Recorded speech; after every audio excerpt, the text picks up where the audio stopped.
Hey all, here OS Reviews. In this video, we're taking a closer look at the SOUNDPEATS H3. These are their latest flagship TWS wireless buds here in 2025, offering a pretty unique and shiny looking appearance. Now these have triple drivers inside, so they have dual balanced armatures as well as a dynamic driver which is 12 millimeters, and it also has the Qualcomm QC3091 chip, which enables it to support Snapdragon sound as well as support for high-res audio codecs like LDAC that can transmit up to 3 times more detail compared to standard Bluetooth. The design of these also reminds me more of IEMs or in-ear monitors, but in a wireless form, so they have a slightly more ergonomic fit as you're popping them in, compared to the more typical stem design that you might see in something like Apple AirPods, for instance.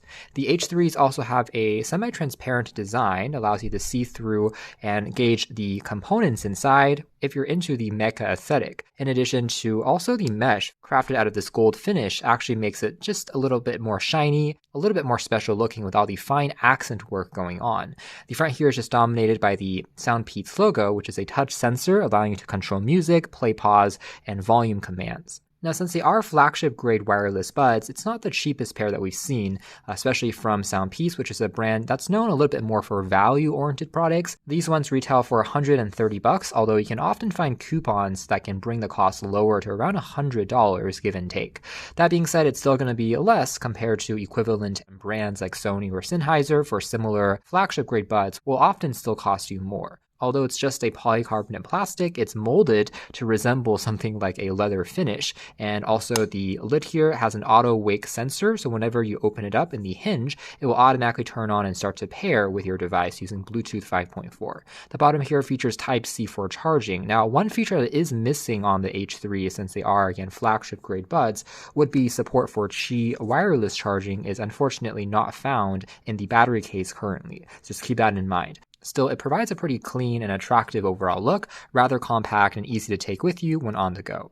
Now, inside of the packaging here, aside from the H3 buds, you'll also find the quick user guide in addition to a standard USB Type-C charging cable, and also 3 more sets of silicone tips for small, medium, and large to get a more snug fit, as well as a kind of freebie bundled sticker pack from SOUNDPEATS. It's a pretty cute and thoughtful extra. You can also download a companion app available for both Android as well as iOS devices for further customizing the EQ controls. As for some other top-line features, when it comes to battery life, they're rated for 37 hours of playback with the battery case combined, which I think is rather competitive considering there are 3 drivers essentially on each of the buds. Of course, it will consume a little bit more juice compared to a single driver setup. Now, on a continuous charge, they can last around 7 hours before you need to pop them into the case to give it a quick top up. These also come with active noise cancellation on board, which is kind of a staple that we're seeing more and more of these days, claiming to repress up to 55 decibels maximum, which is actually a little bit higher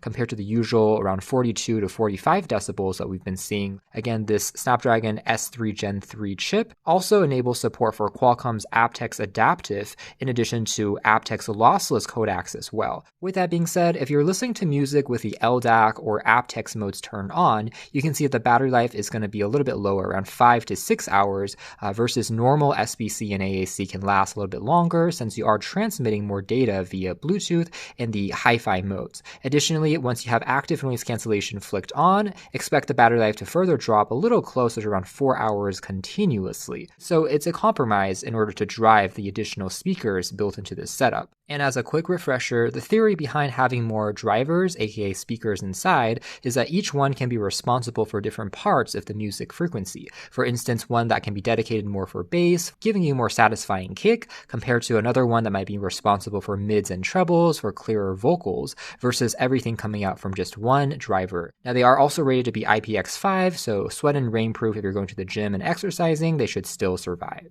As for real-world performance, when it comes to comfort and ergonomics, I found them to be quite good. Again, locked into place without too many problems thanks to the slightly more molded design of the acrylic case that they've gone with here. It didn't really feel loose when doing some light movements, including jogging. Comfort was also good, although they're not the lightest or smallest pair of wireless buds I've seen, likely to make room for the added drivers and components inside. Overall, I would say I got used to the wearing experience pretty easily, and using them continuously for a couple of hours of music listening didn't feel that problematic. The buds are also pretty easy to snap back into the battery case using magnets that locks into place without too many problems. And then once connected, it will show up accordingly inside of the SOUNDPEATS app. You're able to gauge the battery percentage on the left and right side of the buds, as well as tap inside to see the battery percentage remaining in the battery case as well. We're able to turn ANC on or off, as well as activate the audio transparency mode, using the microphones to let in more noise so you can have a conversation or hear what's going on around you without removing the buds.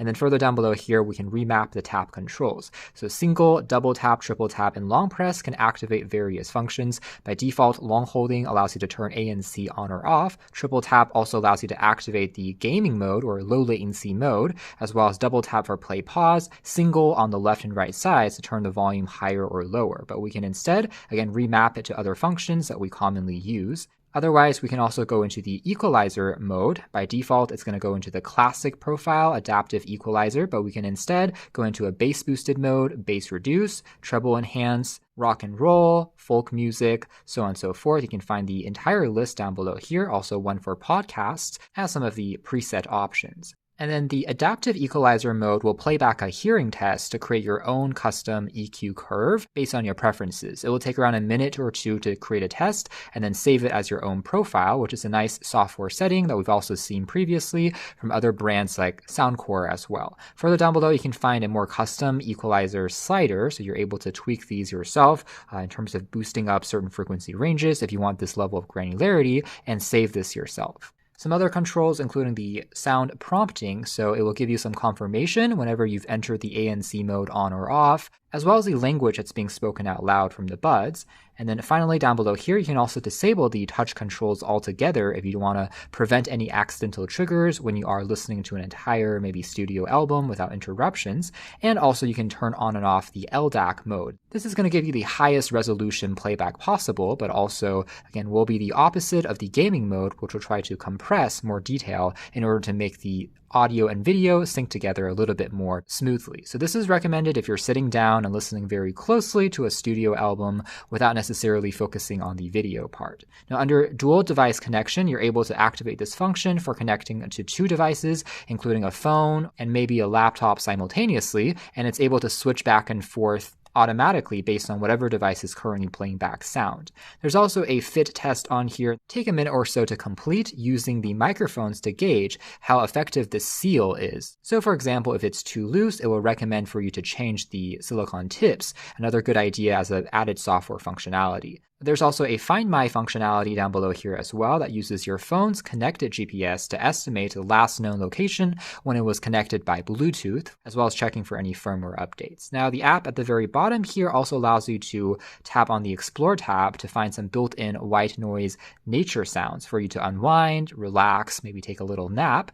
So you can see some of those sounds over here, including rain sounds, as well as wind noises. Even a DIY soundscape tab can be found for all of these different types of sound effects that you find in nature, adding into your favorites, and then starting a session. That being said, I will say there are still a couple of instances in their companion app where not everything seems to be fully translated into English yet, so hopefully that's something they continue to refine and work on, but I do like the icons. It's very minimalistic, and they have been working on some slight refinements, I would say, over the past few gens. And similarly, you can also find a EQ space, which is kind of a community forum where other members have used the custom EQ curve, have shared their creations that you can reference and then borrow, apply to your headphones as well. So based on different tuning curves and profiles, you can just tap to apply. So yeah, not bad. In terms of functionality, at the very least, I would say everything you would want to really access is found here. Connectivity via Bluetooth was also relatively stable, didn't have too many problems in terms of disconnections, as long as I was within around a 10-meter range from my phone and the headphones. Now last but not least, speaking of the ANC and audio transparency, if you tap on those modes, you can also click here to find a couple of other variations to pick between. For example, adaptive ANC, depending on your environment, it will change the intensity accordingly. You can also find an indoor mode though, an outdoor mode, transportation mode for specific types of engines that you're trying to repress, although there isn't really a slider that you can manually override to make it stronger or weaker yourself. Maybe that's a feature that would be nice to see in a future software update. There's also, for audio transparency mode, another tab here for changing between vocal enhancement as well as standard transparency that will let in all the sound around you regardless of the source, versus primarily letting in vocals and still canceling out some of the background wind sounds, fan noises, things like that. Now, as far as the sound quality and performance next, obviously this is still the most important attribute of any pair of headphones, and luckily the H3s aren't just a case of style over substance. The triple drivers on here do deliver very satisfying, detailed, clear and crisp audio. So in terms of the connectivity, didn't really hear too much hissing or interference, felt quite stable. No problems in terms of being heard, even in slightly louder environments as well. In terms of the specific audio profile, I would say the bass on here is definitely present, especially if you choose the bass boosted modes. It can get quite rumbly, almost convinced me that I was wearing larger headphones at times, delivering plenty of richness. At the same time, it doesn't really overpower the mids or trebles. It just hits very precisely, then moves on. It's not muddy or dragging it out, and you can still notice plenty of nuances in the mids as well as trebles for areas like instrumentals as well as vocals. Still have room to shine here as well. Again, the tuning, I would say, in the profiles do actually make a difference on these pair of headphones, which is good. So you can further play around with that if you prefer focusing on acoustic tracks with vocals versus if you are more of a bass head. I think it offers a pretty good balance there in terms of shaping how you want it to sound. Speaking of, when it comes to just vocals, I was still able to pick up plenty of nuances in the music for me to be satisfied and just be sucked into the listening experience. I would say they perform as well, in fact, as some of the other top-of-the-line pair of wireless TWS buds from aforementioned brands like Sennheiser, Sony, JBL, which are often around $200 or so. These are right up there for one of the better-sounding pairs that I've seen. In other words, if you're picking this up purely on the merits of audio quality, I really don't think you'll be disappointed here, delivering very satisfying and precise audio performance. That being said, like we mentioned, some slight cons would be, again, battery life maybe being just a little bit shorter for continuous audio listening, especially if you have a higher resolution codec and ANC activated, as well as the fact that the battery case itself is just missing wireless charging to complete the entire package. Now, when it comes to the microphone quality, kind of twofold. The first, when it comes to ANC, they did do a very effective job in my testing. I was rather impressed here. Definitely a significant improvement versus earlier generations of SOUNDPEATS headphones. The active noise cancellation tended to be much weaker versus Sony's, as well as the Bose of the world. However, on here, I would argue you are now getting to the same level. So if you are in a crowded space, almost all of the engine sounds, fan noises are repressed significantly, allowing you to listen to music without having to crank the volume up quite as high, maybe better for your long-term hearing as well, more comfortable as you're commuting. Now, of course, with higher frequency sounds like maybe a baby crying, as well as some higher pitched voices can still occasionally come through a little bit more, but that's a general limitation of ANC technology and how it functions, but it's not bad. It certainly is already, I think, an improvement versus their previous generation attempts, and I found it to be quite comfortable to use. And then the second point about the microphones would be phone calls. So let's actually do a quick demonstration here, recording using the Bluetooth source. Test 1 2 3. How do I sound? So hopefully, as you could hear in that demo, it's actually quite clean and surprisingly doing a good job of picking up my voice. Even though the design of these IEMs or kind of dot-shaped buds are going to be a little bit further away from your mouth compared to the stem-type designs, historically performing the best when it comes to making calls. So on here, I would say it's better than expected because there are 6 microphones on each of the buds. But in terms of the absolute best, when it comes to the phone call category, I would say a stem-type design still can perhaps squeeze out even more clarity if you are in a very challenging environment, but not bad for the style of these buds. So that is more or less it as far as our hands-on look at the SOUNDPEATS H3. Again, their latest flagship, packing in refined triple drivers in a pretty stylish and attractive look. And again, sound quality really is the main emphasis here. Thankfully, it's not just an instance of branding. I mean, yes, it's kind of ridiculous to see so many stickers labeled there on the side of their box and packaging, but what it just translates to is clean and detailed audio reproduction production, making them suited for almost all genres that I tried listening to them with, getting plenty loud, with a sufficient amount of kick while not overpowering the mids or trebles,